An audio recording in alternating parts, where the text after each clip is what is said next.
And I'm Josh and Chesel Cortez.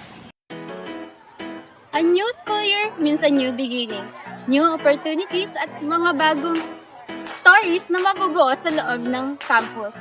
Para sa ating mga freshmen, welcome sa college life. At sa ating mga returning students, welcome back.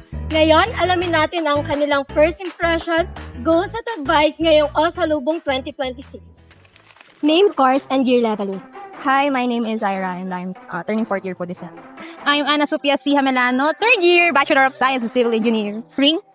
Shazli Castellar, 3rd year Bachelor of Science in Civil Engineering. Princess Anne Lomerio, 4th year BS Civil Engineer. Honey Joy B. Rosales, BSCE 4th year. Tristan Lay, Civil Engineering, 3rd year Civil Engineering. My name is Kashi Zyron Belcaras po, 3rd year BSc.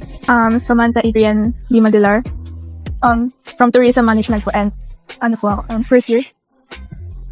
From Cababalaga, DS Santo. Christian Paul June, BSc, 3rd year. My name is Felix Miguel Arena, 4th year BSG. Ako po si JP Cabarilla Manzano, BSG, 4th year. Joshua Casno, 4th year BSc. So sa isang salita, paano mo i-describe ang first day of classes? For me, it's so, I'm so happy. Na po.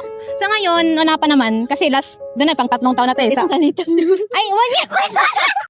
Masaya po. Yun, masaya. Exciting. Actually, di pa ako nag-enroll ngayon. Pero, nandito ako para sumalubong sa mga freshies. Ang napapansin ko ngayon ay very, hype yung pag-welcome sa mga freshies natin. Kung makikita niyo yung mga booth pagdating sa may CET building, grabe yung parang hindi first day of class, parang wala pa rin nagka-class. Excited. Excited! Ako, hindi ako excited.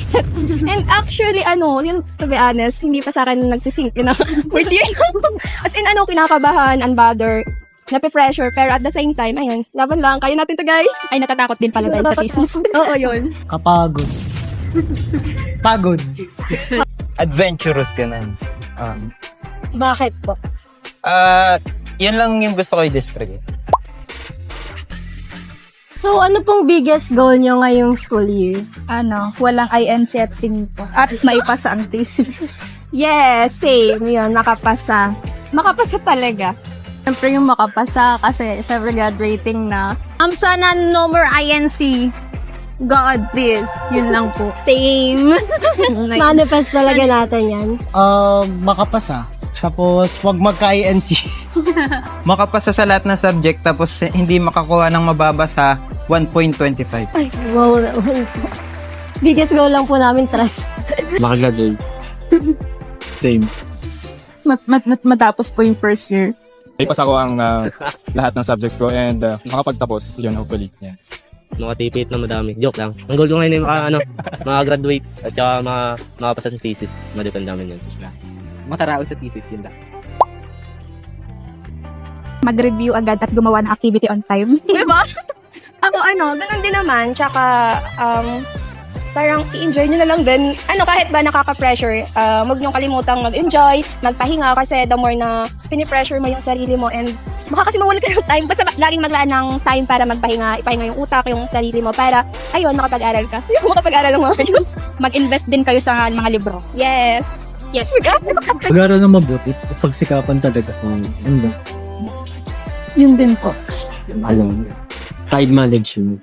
Gusto ko lang suggest sa mga freshies na wag puro aral, magkaroon din kayo ng extracurricular activities, hindi po sa puro aral lang. Tapos, pero syempre, wag mas lamang yung extracurricular, kailangan mag-aral din at the same.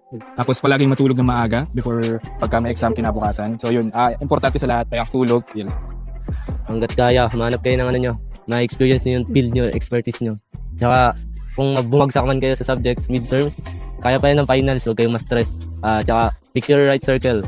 Yun lang naman kasi kung anong nasa paligid mo, yun lang yung doon ka makaka-apekto, doon ka mahahawa, doon ka din mahahasa. Yun lang yun.